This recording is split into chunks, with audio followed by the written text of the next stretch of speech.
So the first part, we reached the statement of the result we want to discuss today. We have a Fano manifold that admits the Kaehler Einstein metric if and only if K stable. And we've tried to indicate how this fits into this general conceptual package of ideas of criteria for existence of a special differentiometric structure, a metrical structure in terms of degenerations and so forth. One interesting question that was raised was the uniqueness. That is essentially true. Another thing to say is that there's an easy direction and a hard direction in this, but easy is not so easy. It's somewhat easier. So the easy direction is that direction, and versions of this have been proved by various people, but I won't take time to talk about that. So the main what we're really talking about is that if we have this stability condition, then we can somehow proceed to construct one of these special metrics. So there are, as I said at the end of the talk, there are now 4 proofs of this statement, or slight variance of this statement in one case.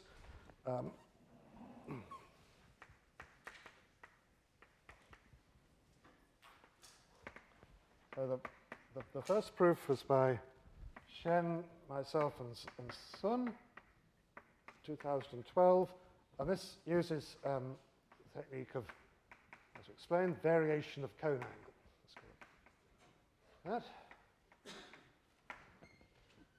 Then in this year, 3 other proofs have appeared, although these depend upon developments that, of course, have happened over a number of years.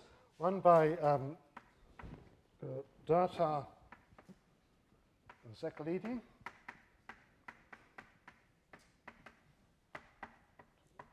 which uses the more traditional, what's called the continuity method.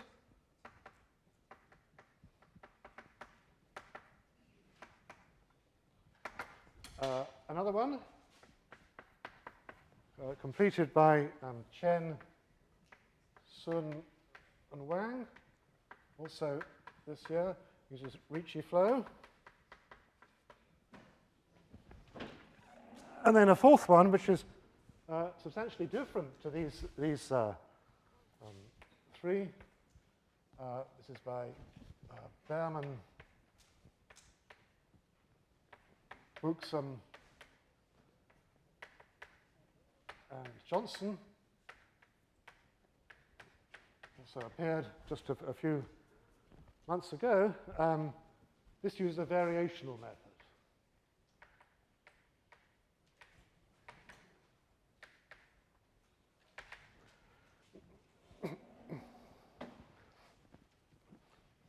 So the next task is to say something, amplify somewhat these descriptions. Very limited in talking about just proof 1, which is the only one I really understand in great detail. I find it takes about 3 to 4 lectures to go through any kind of comprehensive description, and I'm sure the same is true for all of them. So to give a kind of complete analysis of all of this would take about 15 lectures or so. So we're trying to compress. There's not very much we can say in the time available, obviously. But we'll attempt to say something. Let's just make a point before getting into that there's this diversity in the approach to different proofs reflects a whole diversity in the subject, a variety, which of course is a very attractive feature of the area, a variety of techniques which appear. And we can sort of mention some of those. One is of course, complex differential geometry. various formulae one can write down involving the metric and curvature and so forth. Estimates, well-known estimates that can be derived from those.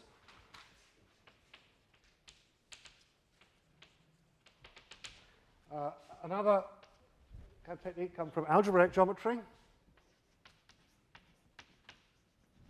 For example, input from the minimal model program is used in some of these proofs.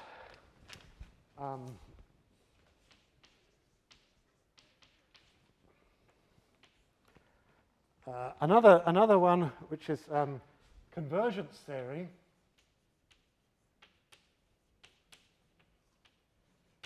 In Riemannian geometry.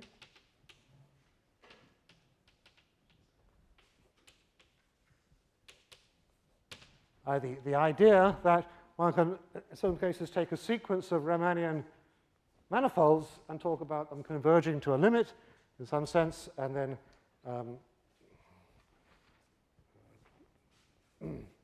analyze in more detail what kind of object this limit is. Another is what's called pluripotential theory.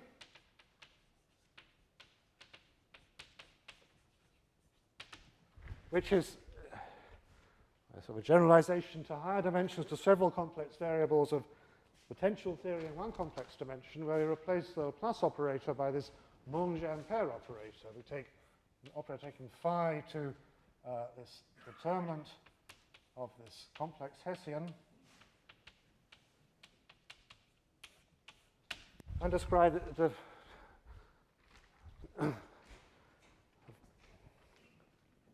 discuss the analytical properties of this. For example, there's an old result of Bedford and Taylor that says that we can still make sense of this thing as a measure, even if phi is only continuous. So although this formula might seem to require that phi is twice differentiable to make sense of it, in fact, it can be interpreted even if we have much less regularity.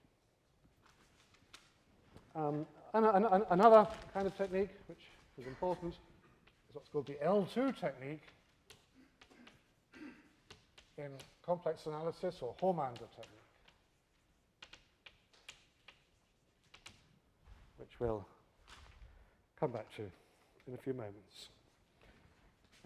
So all of these different areas, analysis and geometry, have formed significant fundamental components of different parts of these different proofs.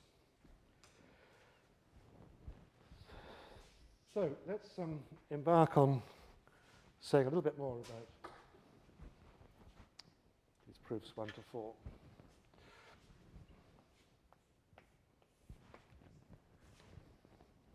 So the setup here, so this is the slogan, as it's called variation of cone angle. We consider our Fano manifold X. We fix some smooth divisor in X, which lies in a multiple of the anti-canonical system. So this is in some fixed, some arbitrary P. We fix such a divisor and consider metrics which are Kaehler Einstein metrics away from D, but have cone singularities of a standard form along D. So omega beta with cone singularity 2 pi beta along D. So the picture will be, this is our X, our D. We look in the we look for metrics transverse to D. If we analyze the metric here, what we would see would be a cone defined by this parameter beta. So beta will lie between 0 and 1. Where beta equals 1 will just be the case of a smooth metric. We don't, this cone has got completely flattened out. So we can consider these things, and the approach is to use variation of this cone angle beta. We want to first show that for small beta, it turns out there is a solution for rather not too difficult reasons. Essentially because the manifold behaves like something of negative curvature when beta is small, to show that if you have a solution for some beta, then you can slightly deform the cone angle. So we get openness in the space of betas, which is a solution. This is, again, actually proved by a suitable linear theory. And then, crucially, we want to prove the closeness, that if we ever stop in trying to deform beta from this small initial value all the way up to beta equal 1, where we've solved the problem of the existence of a smooth Kaehler Einstein metric, the only reason we should stop is because we meet an obstruction given by one of these degenerations, test configurations with negative Futaki invariant. So the main point is the closeness.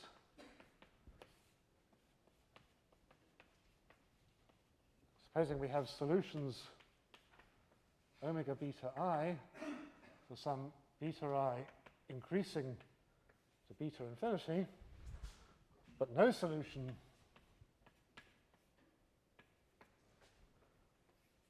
beta infinity, then we want to construct a degeneration X with Futaki invariant less than 0.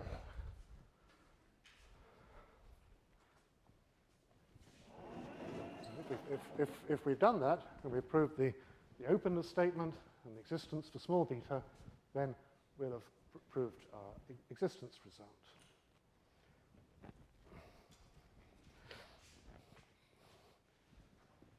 So let's call, let's say, xi to be the space x with this metric omega beta I. So at least xi is it's at least a metric space, for example.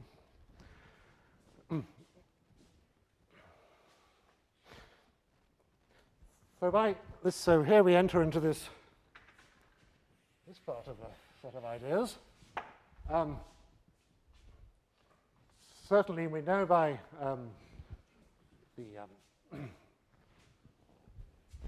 essentially the theory of convergence under Ricci curvature control due to Gromov and then more refined form Shiga and Kolding, that this xi can have some, we can take some limit z in some sense, at least say in the Gromov-Hausdorff sense, for example. So this is by Gromov, Shiga, Kolding theory. So then Z is perhaps initially just a metric space.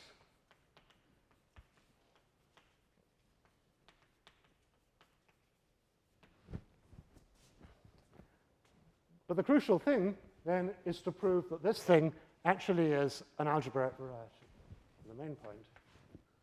So what we need is to show that Z is an algebraic variety, a projective algebraic variety.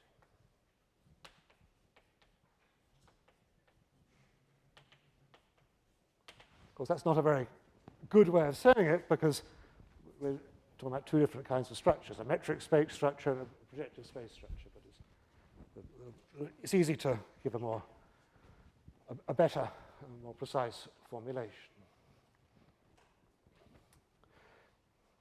Let's just mention that I said it, but we said this theory, developed extensively by Shiga and Kolding, applies crucially to manifolds where you have some suitable control of the Ricci curvature, at least having the Ricci curvature bounded below. And the way that enters, to drastically simplify, is to say that the Ricci curvature controls the volume of your spaces. So a lot of the fundamental arguments go by consideration of volumes of metric balls and so forth. So this is one point where it's rather crucial that the problem we're discussing is in this Einstein version of the problem, So we have some information about the Ricci curvature of our whole family of metrics.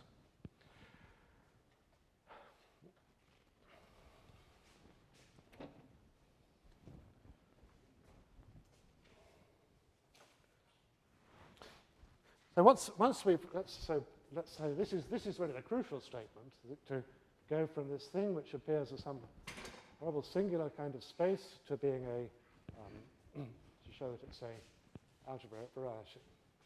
So then it turns out if one also proves some extension of the Matsushima theorem to say that in fact the automorphism group of this Z is reductive, if one shows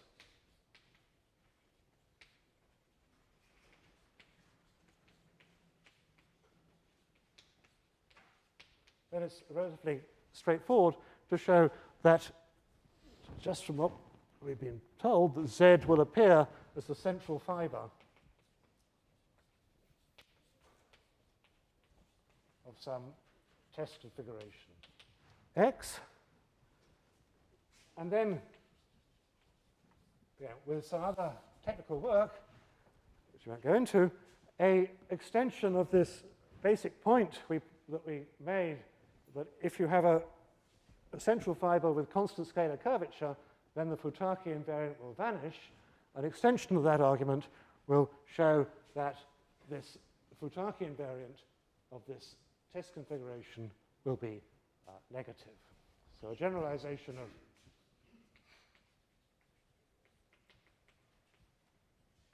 of what we call NB star, I think, implies that the Futaki invariant of X is less than equal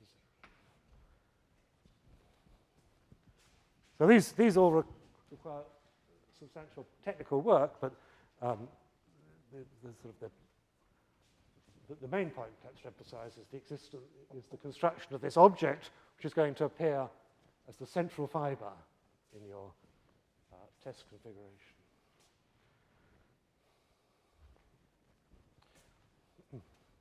So I can think of this statement as a generalization of the Kodara extension of the Kodara embedding theorem that we have to these. So the Kodara embedding theorem says that under suitable conditions, we take this an abstract, compact, complex manifold, then in fact it can be embedded in projective space, and the proof of this statement in a sense becomes a variant of that for the singular spaces, like said, and depends crucially upon kind of structure theorems for the nature of for the structure of these limit spaces due to Cheeger and Colding.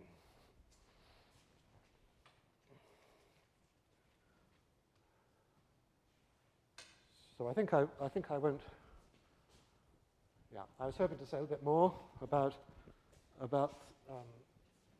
that, but I think I won't take the time to do that, and I'll move on to what these other proofs. So the second proof of data leading is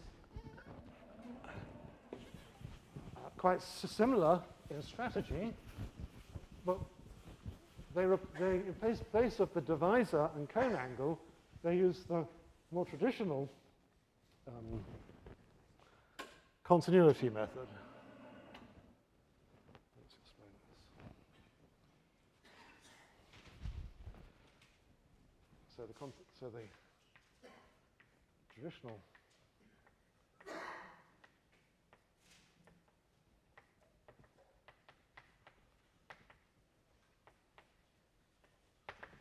method. So here it's a well-known that we can take some metric with positive Ricci curvature on our manifold. Let's call that rho, and then attempt to solve the family of equations with the parameter s in 0, 1, but the Ricci curvature of omega s is equal to s times omega s plus 1 minus s times rho. so when S is 0, this just says that the Ricci curvature of omega 0 is the form rho that we started with. So we have a sort of a solution by definition. If we can solve all the way up to S equals 1, then this term drops out, and we've found our Kaehler Einstein metric. So the general strategy is just the same as in this one, to show that the only way you can break down, and of course it's been known for a long time that we have openness and so forth. The crucial thing is the closeness, to show that the only way that you can break down is by encountering one of these, can be interpreted in terms of one of these test configurations with negative Futaki invariant.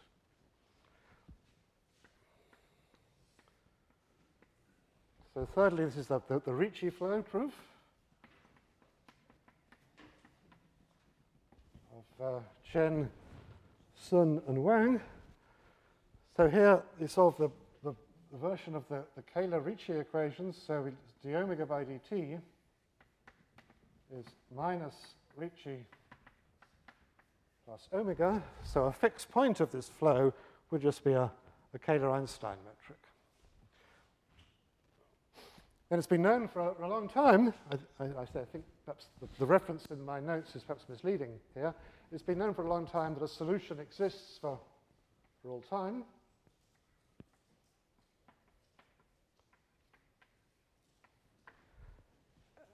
And the argument goes by analyzing the limit as time goes to infinity. Well, of course, first showing the main thing is to show that such a limit exists. Show that limit as t tends to infinity exists and is a sort of singular Ricci soliton.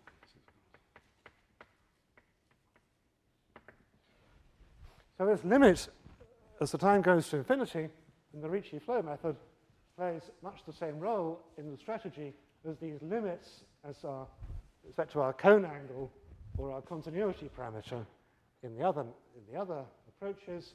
The approach is to show that if in fact this is not the Kaehler Einstein metric on the original manifold, then to argue that you can use it to form the central fiber of a test configuration which will contradict stability.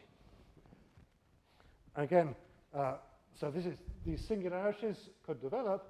You have to, in just the same way, consider doing geometry on singular spaces. What should I say? So one of the crucial ingredients in this proof of Chen, Wang, and Sun is an extension of the Cheeger and Colding theory that I mentioned to manifolds where there's a control on the Ricci curvature, to Ricci flows, to a sort of a parabolic version, in which you don't know that for any particular time there's any specific control on the Ricci curvature itself. So there's important extension to the convergence theory in that way that could have presumably other applications. Let's write that down. So extend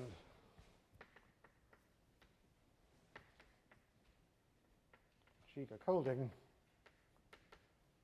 to Ricci flows.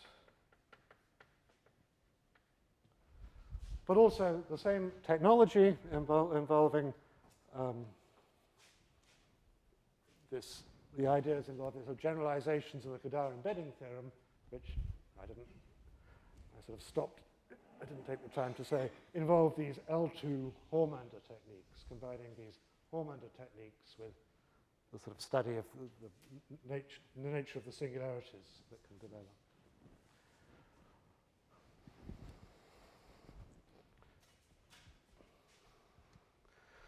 So those are proofs 1 to 3, which I say all have some similarities, and they all depend upon generating these one-parameter families, which one would hope to find a solution if it does exist, and then analyzing what can go wrong if they don't find a solution. The only thing that can go wrong is that they produce one of these test configurations. the last proof, 4, is rather different. It makes use of a different set of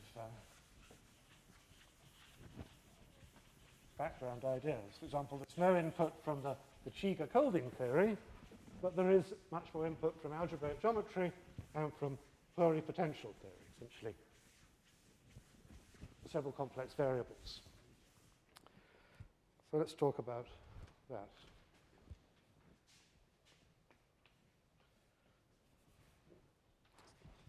So this is the proof of, remember, of Berman, Bookson, Johnson. Wrote down. So actually, their statement is a little bit different. They proved a little bit different. It involves something called uniform stability.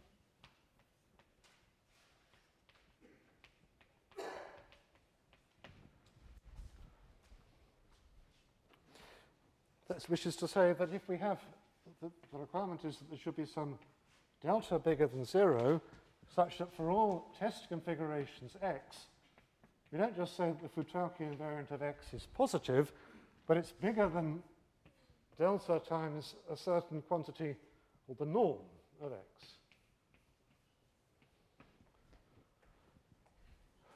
So his definition of uniform stability is essentially a strengthening of the definition of k-stability by saying, rather than just saying it's positive, by having this definite lower bound.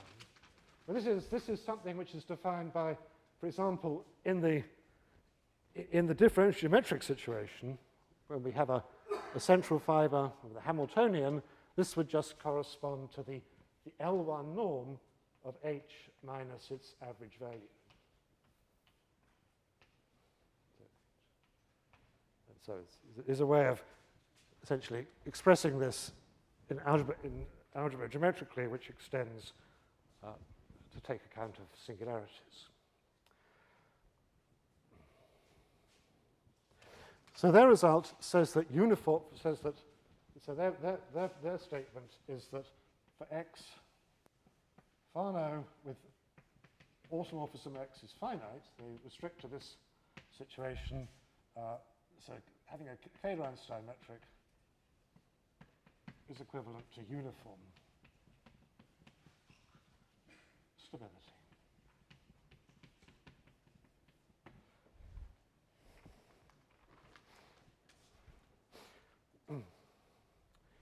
And their proof uses a different kind of strategy, based more on the way that one might analyze is fine-dimensional problems. So, as we said, to find this normal matrix, this solution of the equation alpha bracket alpha star is 0, a way of doing that, to prove existence, is to say you minimize the norm of alpha over all metrics H. So you take a function on the space of metrics and attempt to minimize that.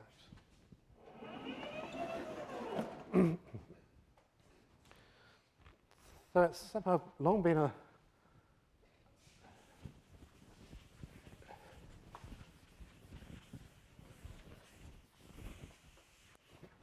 dream, in a way, that one could use the same sort of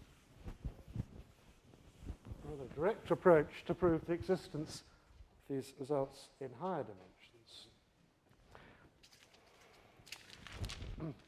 So, as we said, the group G of symplectic diffeomorphisms is what sort of underlies the formal picture here, and the space H of Kaehler metrics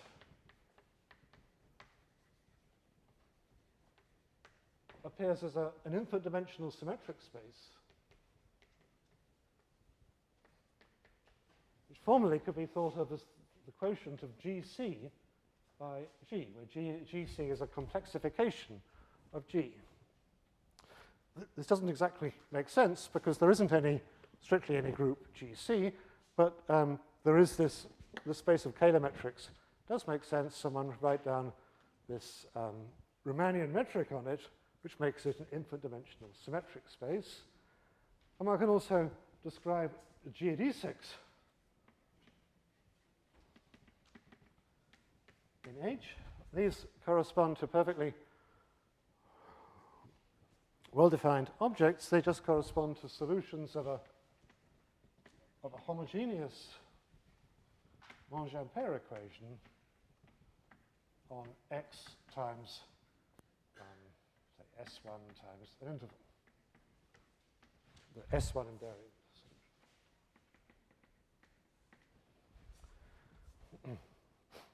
So say we can think of a one-parameter family, a geodesic is a one-parameter family of metrics on X, and we can think of that as a metric on this higher dimensional space, invariant under these rotations.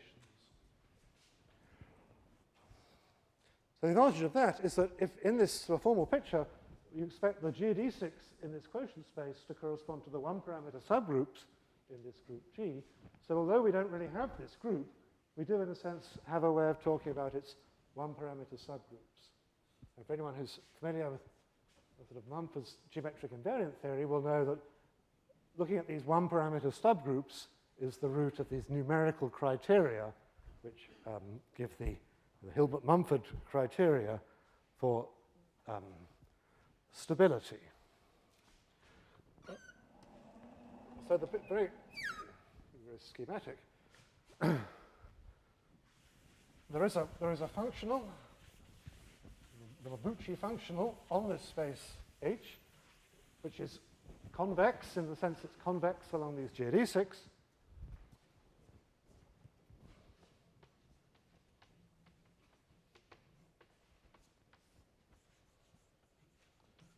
On H, which is convex.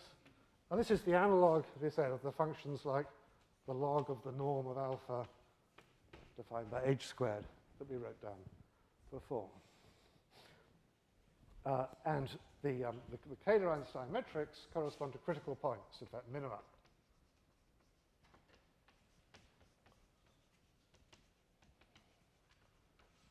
Minima of M.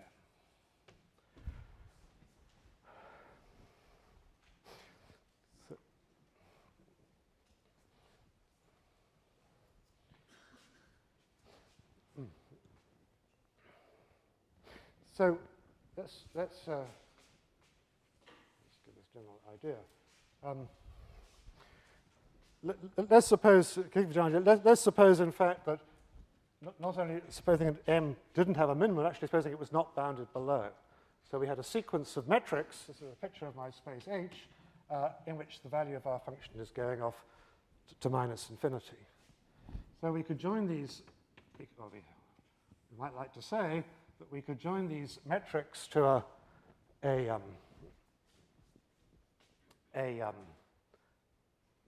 base point. So we have the infinite set of geodesic rays emanating from this base point, and then we should get some ray going off to infinity, in which along this limiting ray, along which the Mabuchi functional is not bounded below.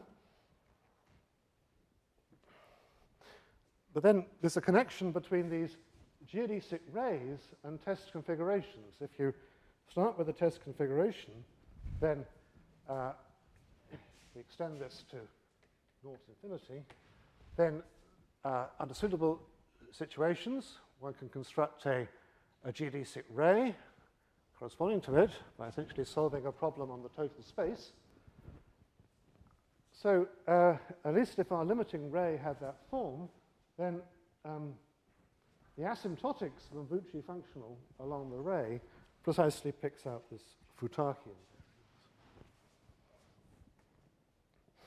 invariance. So it's a bit sketchy, but this is precisely how the relation goes in the fine-dimensional situation between minimizing this sort of Kempfness functional and this numerical invariant you get for one-parameter subgroups.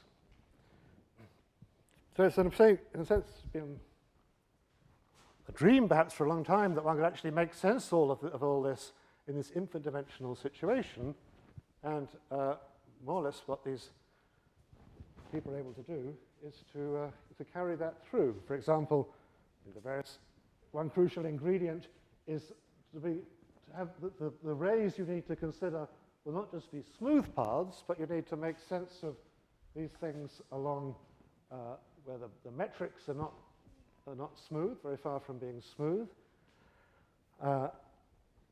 Another ingredient is to have some kind of compactness theorem for the rays to be able to take a limit of this rays. And a third one is to show that you can approximate any geodesic ray in a certain sense by ones coming from test configurations. So you reduce a condition which, a priori, from this sort of analysis point of view, would involve a geodesic ray, something hard to fit in with algebraic geometry. By this approximation result, you reduce it to this algebrogeometric criterion. Okay, so I think that's all I want to say about all of those things. So let's finish my obviously rather superficial discussion of these different proofs. Let me finally finish off by talking about examples.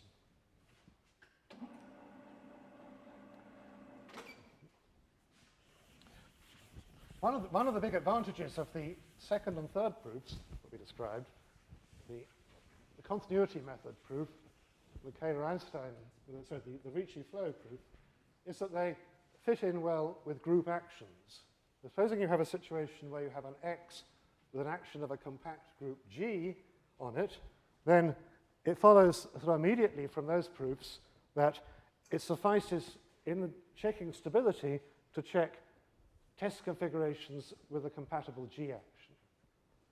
That doesn't work for the first proof because in the choice of this divisor, you'll be forced to break the symmetry under G. So at least it's not, one would have to do some more work in some way.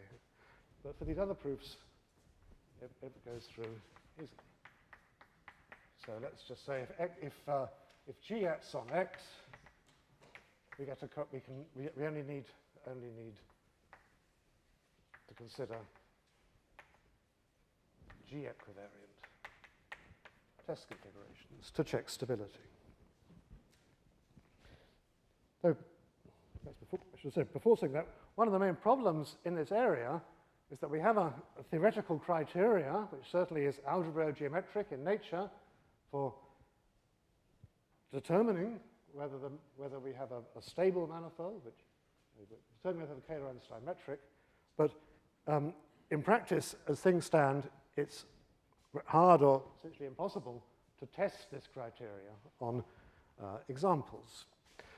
So this observation about group actions provides an important way forward in that regard. Let's check how I'm doing. So let's just talk briefly about the toric case.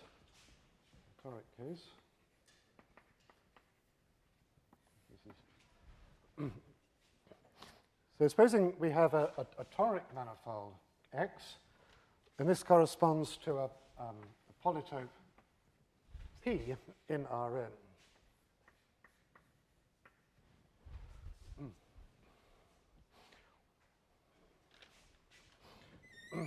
Well, this is also an integral polytope, so integral.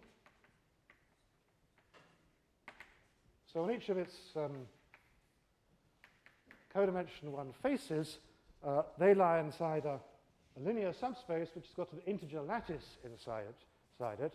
So that lattice defines a volume form on each codimension 1 subspace. So what we get is a measure, d sigma, a measure on the boundary of D.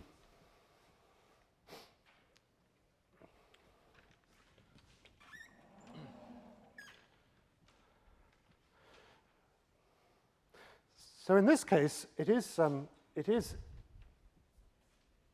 possible to completely describe these test configurations. A toric test configuration corresponds to a piecewise linear rational convex function f on P. So I just mean a function, another way of saying it is that you take a collection of affine linear functions, fi, and f is the max of fi. That would be another way of saying, where each affine linear function is rational, defined by equations with rational coefficients. So how does that go? If let's just do it in the case where P, the case with n is 1. So P is an interval. We have such a function. We look at its graph, and we take the region above the graph. So this is P, symmetrically. This is some f. This is the graph of f.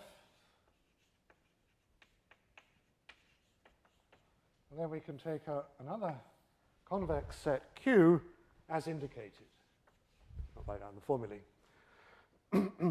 So Q sub f. So the test configuration has the total space is just the toric object in one dimension higher corresponding to this Q. So X, I say, is X, Q, F. And you can check that has, from the toric information in Rm plus 1, you get the corresponding information you need for your test configuration. What is the Futaki invariant?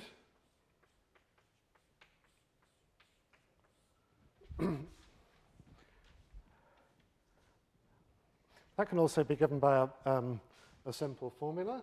This is just say, L of f, say, which is equal to the integral of f over the boundary of P with respect to the measure sigma minus a constant times the integral of f over P, where this constant is just the one adjusted so that if f is 1, L of f is 0, L of 1 is 0. So A is the volume of the boundary of P over the volume of P.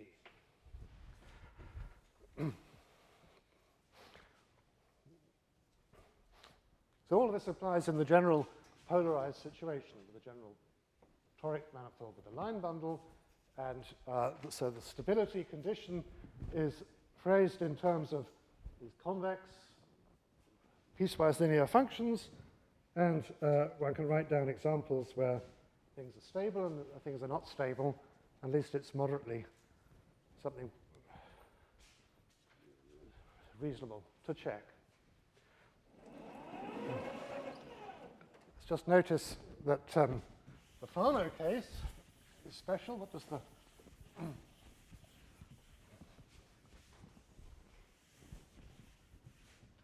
say the Fano case?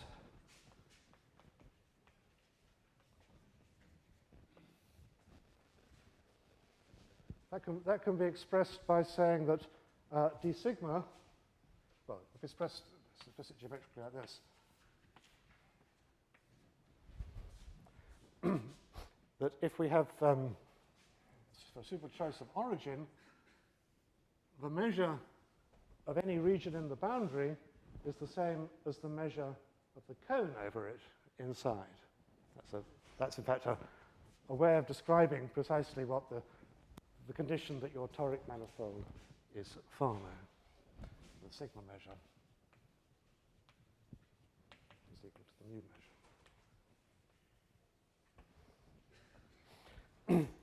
So it's very elementary to check from this that, at least provided you restrict to the case when the barycenters of P and the boundary are the same, that a toric Fano manifold is stable. So essentially you're saying, provided that if the sigma measure is sort of equally distributed around the boundary, then you get stability. It's almost intuitive. Instability will correspond to a situation where you have an undue amount of sigma measure on one piece compared to the other one. So an elementary argument.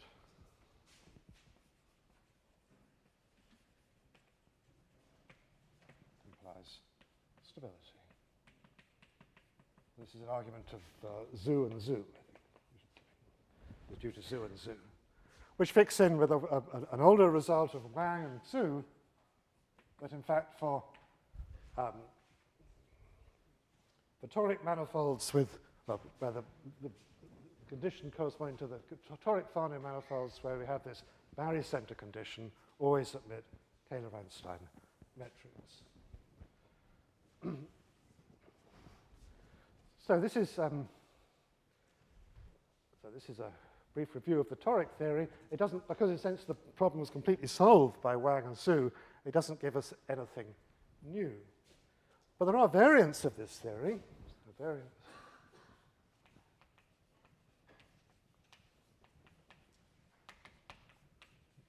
Which do give new examples using this G-invariant version of the main theorem. So first, this results of Illman and Soos, I think the names.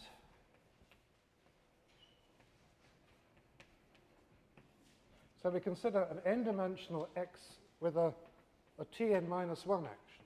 So they're just, we have a torus slightly smaller than required to be toric, one less than maximum dimension. So there they develop a corresponding, more elaborate, but similar in principle, combinatorial description of these degenerations. So explicit description of the test configurations, enabling them to give explicit examples, new examples of things that are stable or not stable. Therefore, explicit examples of manifolds that have a Kaehler Einstein metric by applying this G-invariant version of the theorem, which were not known before. For example, if you take a three-dimensional quadric in P4 and blow up a conic, is one of their examples. So they show this does admit a Kaehler Einstein metric. So finally, I've come to the end of my time, but let's just say that this is a similar interesting vein of work by Delcroix.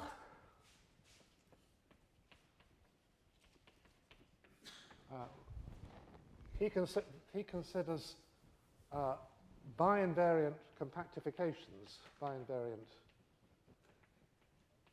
group compactifications. So we take some complex reductive group G and consider compactifications of G, but on which the left and right actions of G on itself extend to the compactification. So there's an analysis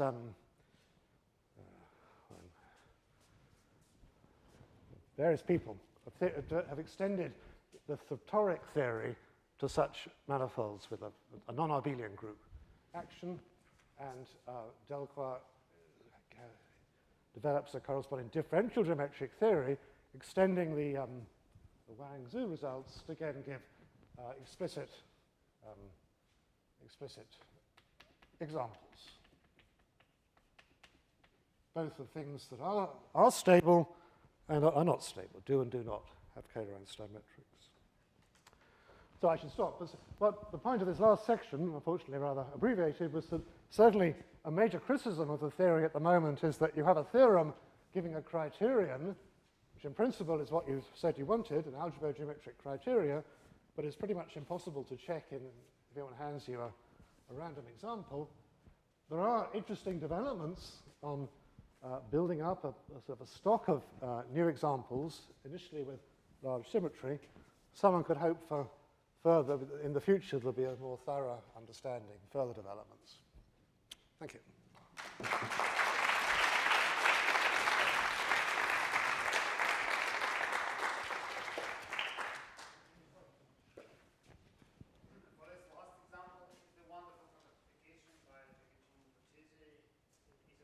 The one that I looked up is of PGL3.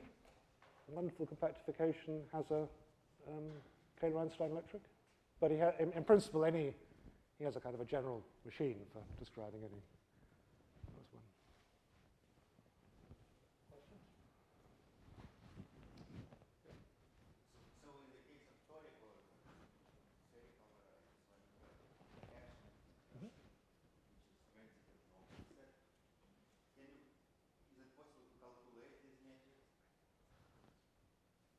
no. I mean, even on toric ones, you can't, because you have a big compact group acting, but it's far from, the orbits are relatively small. So, but there is numerical. I mean, so one can find these things numerically, put it that way. Yeah. But